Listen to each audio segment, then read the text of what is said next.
So today, hopefully you received a teaching outline, and we want you to follow along. Today we're looking at the second quality of what it means to be like Jesus and who are you becoming. And today we want to look at joy. The key question we want to look at today is this: what gives us true happiness and contentment in life? You know, that's another way to describe joy, right? When you're contented and you're feeling happy, you can say, I'm starting to experience joy. So what gives you true happiness and contentment? Now, the key idea that we're going to be sharing with you today is, despite the circumstances, we want you to be able to say, I know what it means to feel inner contentment and understand my purpose in life. But the question is, where do you find all that? How do you experience all that?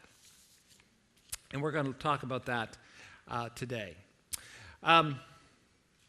Well, you know, I don't know about you, but there are some of these character traits that we're walking through that we believe that when you're a follower of Christ, that you're going to start to develop and grow right in the depths of your soul. Some of them are easier to get our head around in the sense of explaining it and seeing it and developing it than other ones. And I'll be honest with you, this one on joy is kind of a tough one. It's kind of one of those words that it's like when you see joy or when you feel joy, you can say, yeah, okay, that's joy. When you start to try to analyze joy, it gets a little more difficult. The words start to run away from you, because what's joy? And then, of course, people say, well, what's the difference between joy and happiness? Or can you be glad and happy and joyful at the same time? Or can you be sad and joyful at the same time? Well, we're going to kind of get into that a little bit, not to spin your head around too much, but that's what we are going to get into. But I thought, why don't we look at an example of just an example of what we would call just human joy? Okay, so let's watch this. Be really, really tough for you. I would imagine, as we just saw in the story. And your baby is 8 weeks old now? She'll be 8 weeks old on Sunday. And that's just got to be so hard. How long has he been in Afghanistan? 6.5 months. He left in March, right after our little girl's first birthday. Oh. Well, the baby's not so happy. What's the baby's name in that? Remington. What's her name? Her name's Remington. Remington, and the 18-month-old, is she 18 months, you said? Yes. And what's her name? Madison. Madison. Well, we just started airing on the Armed Forces Network, and so we were able to get a live shot, and you're going to get to talk to him right now. So I'm hoping that everything works out. Chris, are you there? It'll be a delay. Hey, Alan. I can hear you. How you guys Chris.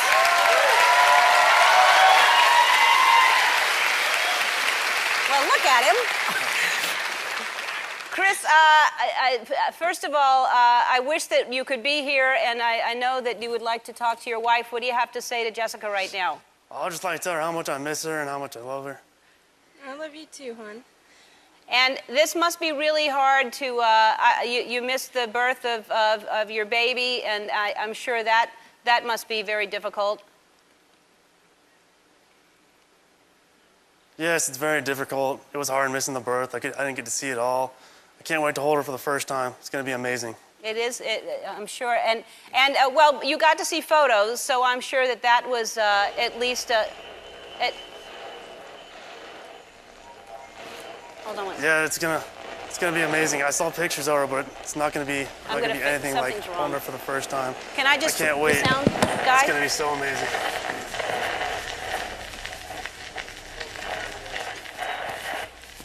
I couldn't hear you because there's static out there. So let's go out.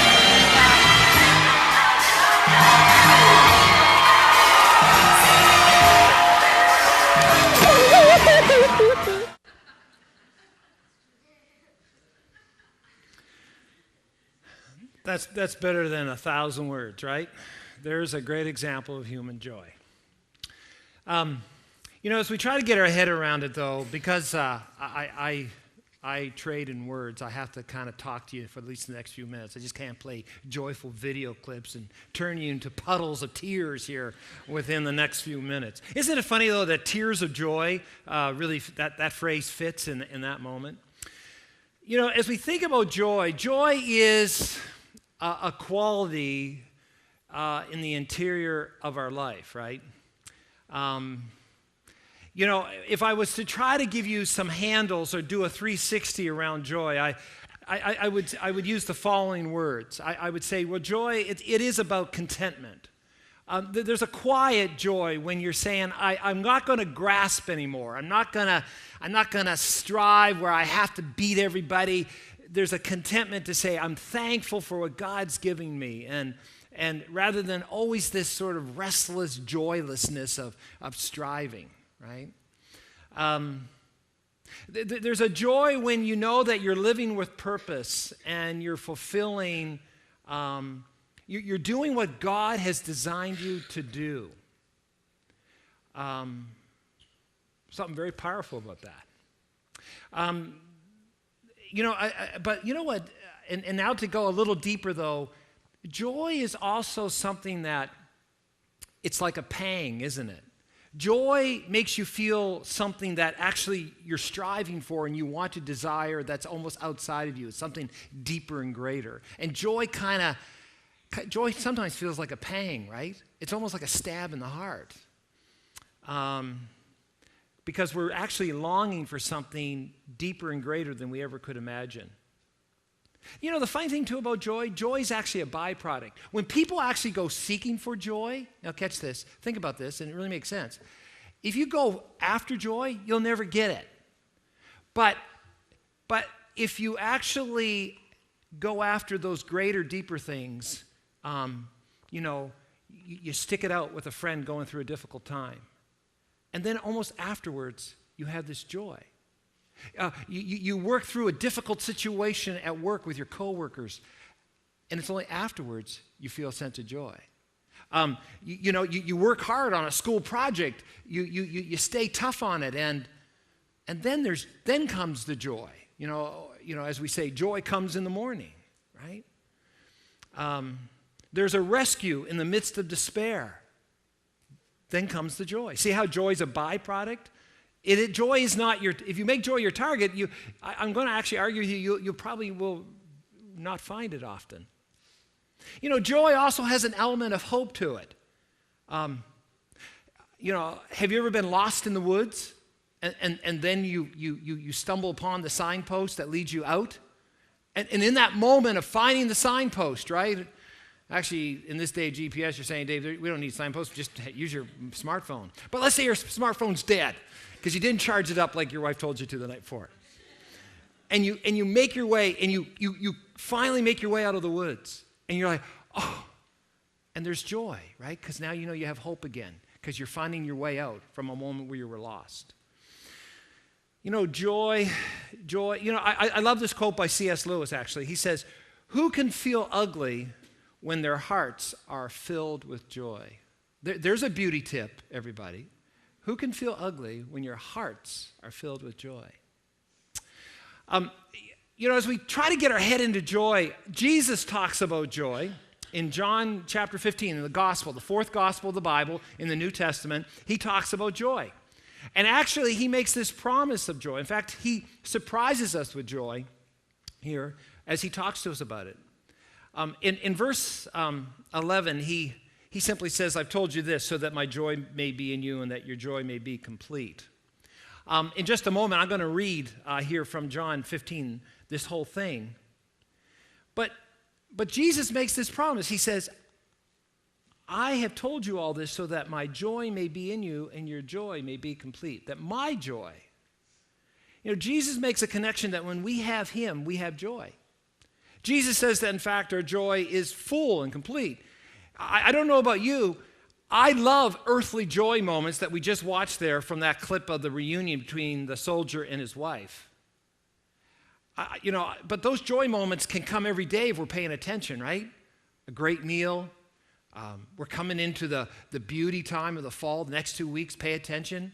If your friend or spouse or buddy says, okay, your friend or spouse says, let's go for a drive through the woods. Let's enjoy the colors. You do it. Why? Because this is a season of beauty. A joy does come with a new purchase, new fridge, new kitchen table, I know my daughter, she's starting to buy stuff for her and her husband's apartment. They get excited now about a queen-size bed, coffee table, woo, Those are joyful moments. A nice trip, a fun movie, a good joke, a beautiful sunrise. But let's be honest, the thing about all of those joyful moments is that they fade and we yearn for more. But Jesus says, the joy you'll have in me is full and complete. It doesn't fade. But the question becomes this: how do you get a hold of Jesus' joy? Now, we're gonna read in these 10 verses prior to his joy promise. Jesus is telling us his joy is a byproduct. Remember how we talked about joy is a byproduct? If you go after joy directly, you can't get it. But Jesus is saying, my joy is a byproduct if you remain in me. Well, let's read this. I'm the true vine, and my Father is the gardener. He cuts off every branch in me that bears no fruit, while every branch that does bear fruit he prunes so that it will be even more fruitful. You are already clean because of the word I've spoken to you. Now catch this part. If you're underlining anything in your Bible today or you're following along, put this in your mind. Jesus says, remain in me, so I also remain in you. No branch can bear fruit by itself. It must remain in the vine. Neither can you bear fruit unless you remain in me. I am the vine, you are the branches.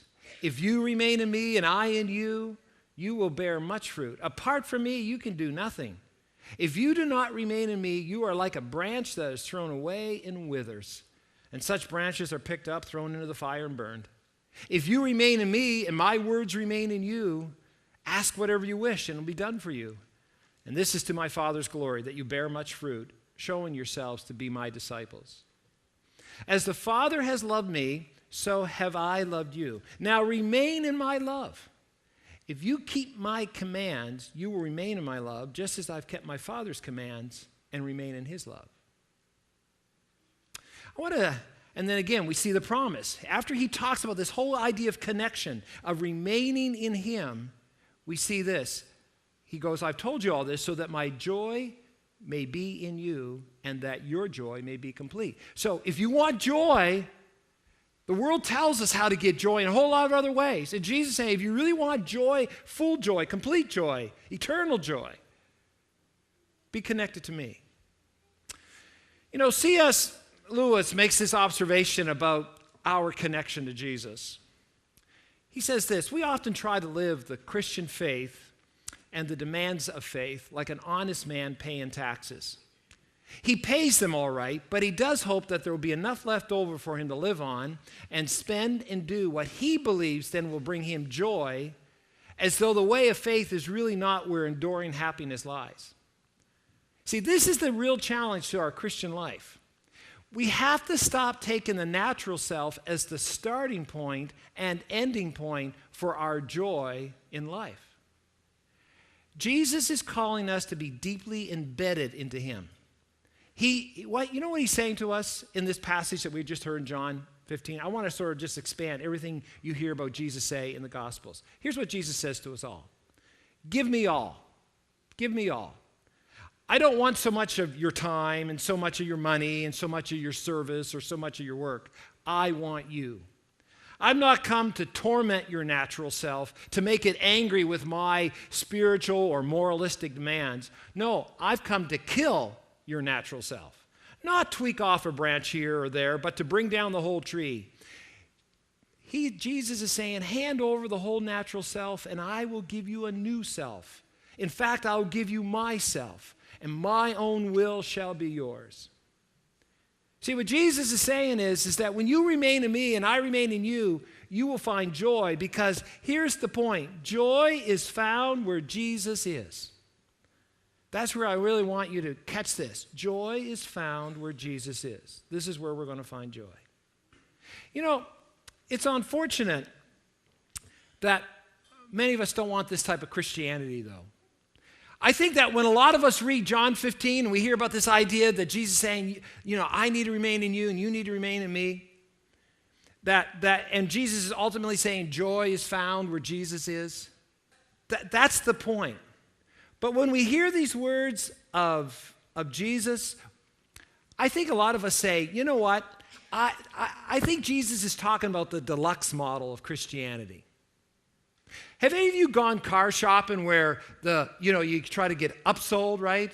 Like here's the basic model, and then the car salesman says, oh yeah, but you want, the extra air conditioning, CD, GPS, blah, blah, blah, blah, blah, blah, blah, the super touch panels, all the screens falling down behind you, everything, right? And for you frugal types, now maybe your spouse says, yeah, I want the deluxe model. But for you frugal types, you say, no. In order for me to get from point A to point B, I'll just take the baseline model. Thank you very much. And here's my coupon that takes off 5 extra %. Right? And you feel very good about yourself. And I think a lot of us, when we come to Christianity and this journey of following Jesus, a lot of us don't want the deluxe model. We just want the baseline model that gets us from point A to point H. That's called heaven. Just enough to get us through. So thank you very much, Dave. But this whole John 15 thing where Jesus is saying, I remain in you, you remain in me. Hey, isn't that just for the deluxe model of Christianity? But we have to understand something. This is not the deluxe model. This is the baseline experience Jesus wants us all to have. See, Jesus' call that we remain in him is this entry point of faith. This is the call that we called to be a disciple of Jesus. And for those of you who don't really get into the word disciple, because that's not a word we really use a lot around here, students here will understand this word. To be a disciple is to be a student of Jesus. It's when we unite in faith with Christ, where we follow Christ in an attitude of study and obedience and imitation of him, so that we begin to discover the fulfillment of our highest human desires and possibilities, and we begin to live at the highest plane of life. Because Jesus said, I came to give you a full life, an abundant life. Read that in John 10:10. And that includes joy.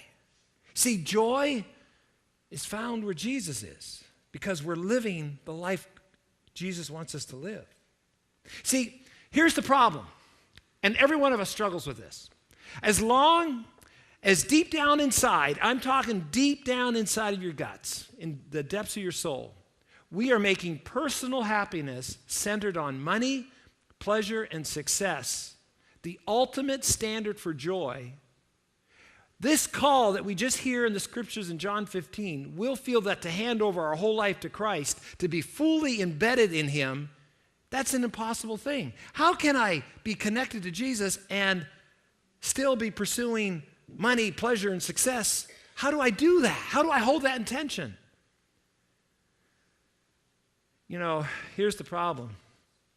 You can't do it. One will win over the other. And as long as you're holding on the standard of joys of the world to say, this is where I get my ultimate joy, you will never be satisfied with the demands of Jesus on your life. It will frustrate you.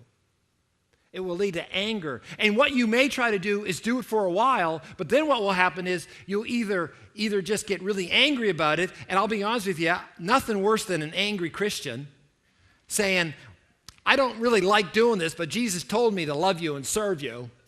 So here's your coffee. Don't make a mess. There are stains on the carpet. Or, let's be honest, it's a lot easier to go, I just think I'll just go back to getting some joy out of money, pleasure, and success. And you go away living a contented, very happy-go-lucky, selfish life. And there's a lot of happy, selfish, contented people, right? I mean, they are nice and they smile, but they're not living the way of Christ because, that's just too hard.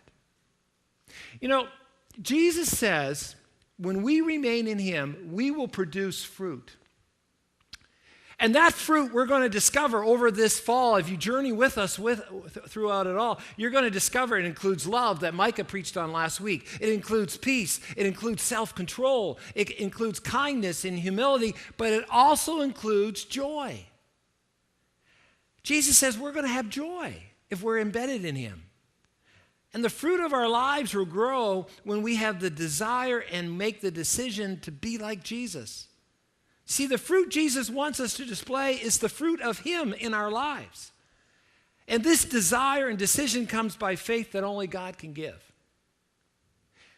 So do you want to make that desire?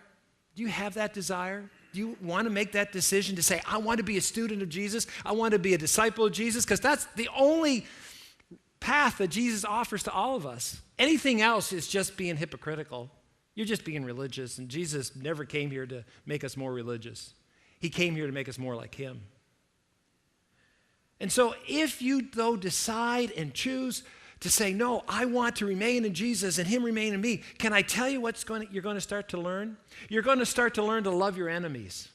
You're going to start to learn to walk the second mile with your oppressors. You're going to start to learn to forgive 70 times 7. You're going to start to learn to bless those who curse you. You're going to learn to start showing hospitality to strangers.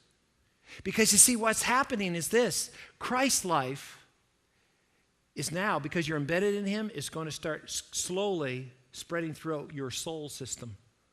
Slowly and surely, with grace, with practice, and with faith.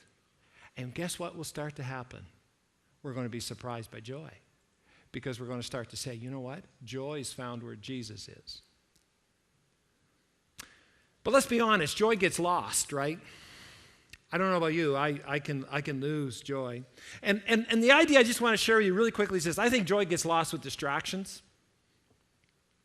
And I think what we mean by that is that so often, I don't know about you, but I can sometimes come out of a worship service and say, you know, Jesus, I know you're my center.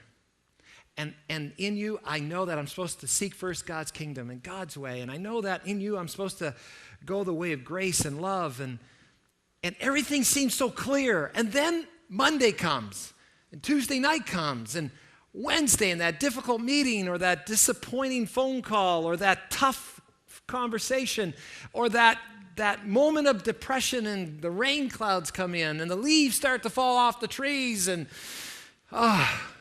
we get distracted. And joy gets lost with so many distractions. I think it's important, though, that we pay attention when we feel us losing our joy.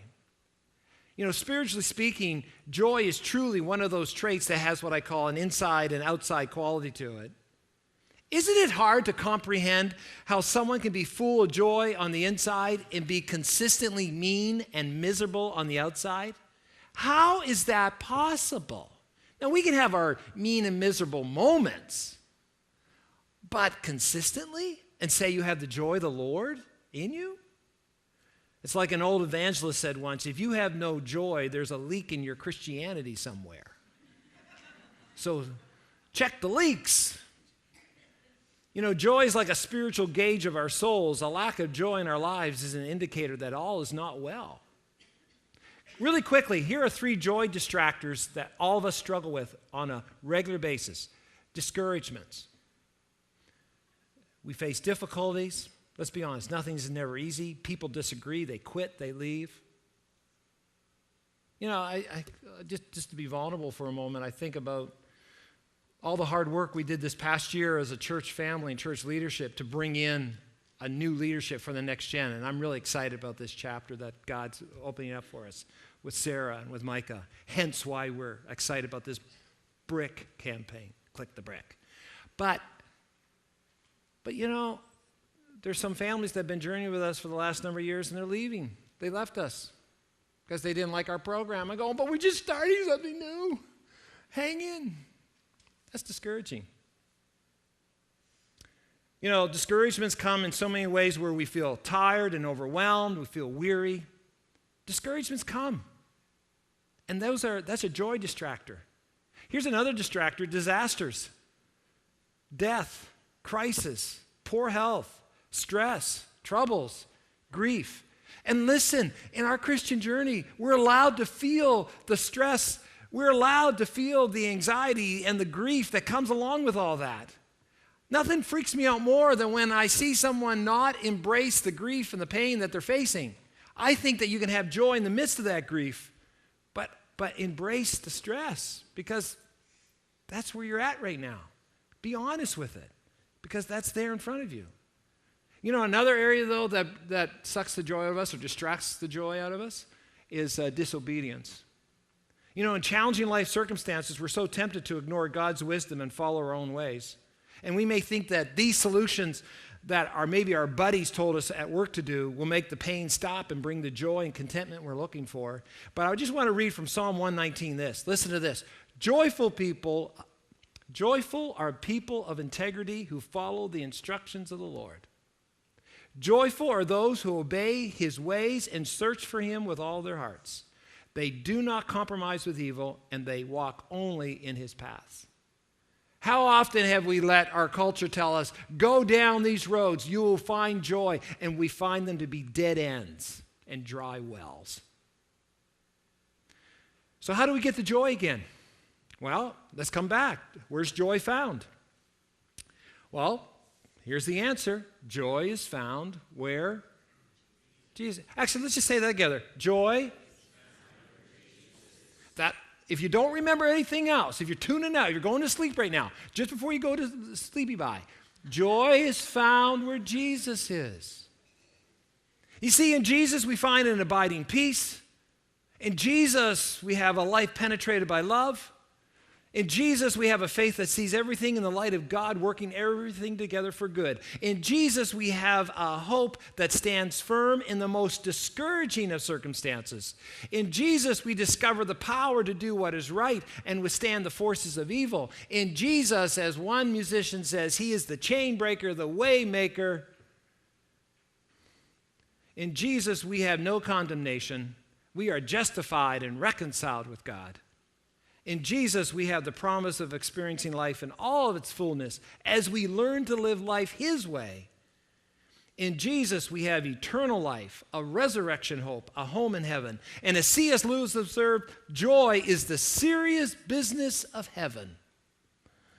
And finally, we find in Jesus, we have a promise of his abiding presence. He says, look, I will never leave you or forsake you.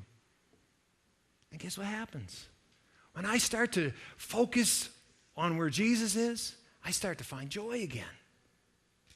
And you know what? When you're really filled with joy, that's where joy and happiness and gladness, do all sort of spin up together. And what the Bible shows us over and over again, people celebrate when they're joyful. And when they celebrate, usually they sing. And they usually sometimes maybe dance, but we'll leave that for another day. Okay, but at least let's sing.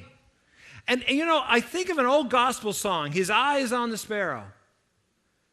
You know, why should I feel discouraged? Why should the shadows come? Why should my heart be lonely and long for heaven and home? Now, there's joyless words, right? But when Jesus is my portion, my constant friend is he. His eye is on the sparrow, and I know he watches me. His eye is on the sparrow, and I know he watches me. And how does that chorus go? I sing because happy. And I sing because I'm free. His eye is on the sparrow because I know he watches. See, joy is found where Jesus is. You know, I love the song so much. You know, I was going to sing it, but I thought, no, why don't we let someone else sing it? Here's a clip from the Potter House of T.G. Jakes' church. And this is a group singing this song. Let's just enjoy it for a moment.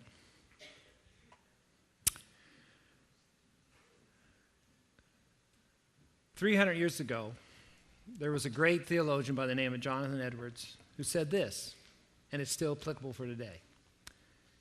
The enjoyment of God is the only happiness with which our souls can be satisfied. Fathers and mothers, husbands, wives, or children, the company of earthly friends are but shadows, but enjoyment of God is the substance. These are but scattered beams, but God is the sun. These are but streams, but God is the fountain. These are but drops, but God is the ocean. You see, here's the challenge with joy. I think that we don't want to lose sight of the fact that God gives us all these good gifts. You know, if you're sitting today with your spouse, be thankful for that. Enjoy that moment. Have joy.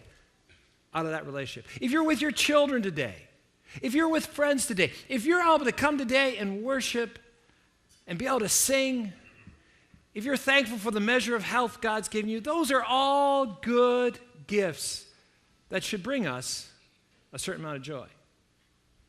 But the question is where is your deep joy anchored in? Is it in these temporary good things? Or is it where Jesus is? Brendan Manning, in his book, The Importance of Being Foolish, sort of asked this question. He says, when you're losing your joy, where do you really lose your joy? Is it that you did not seek God's face in prayer enough today? That you did not care enough for his people? That maybe that you still realize that you don't love Jesus as much as you want to love him? Or did you lose your joy because you got depressed over a lack of respect that someone didn't show you at school or at work? Or criticism from an authority figure? Or your finances aren't exactly where they should be? Or you have not the cool friends that you thought you would have at this point? Or maybe you have fears about the future? Or maybe it's just because your waistline is bulging just a little too much? So where do you really lack joy? On the flip side, he asked this question, but what has really brought you joy in your life? That you belong to God's community of faith? That you're part of the Christian church? Do you have joy from saying slowly every once in a while, Abba, Father, my Father who art in heaven? Did you have joy about that afternoon you stole away where you enjoyed God's beautiful creation and just gave thanks to him? Did you have joy over that small victory over pride or selfishness or greed or lust that you struggled with and today you felt God's presence to help you overcome? Did you find joy in that? Or were your sources of joy a new car, a new suit, a new date, great sex, a raise, or a loss of 4 inches from your waistline? Where's your joy really anchored in? Jesus said, joy is found where I am. If you remain in me and I remain in you, you will begin to experience a joy starting today that changes everything. And that gives us the hope of a happy day. That's my prayer for all of you today. Join the journey of joy.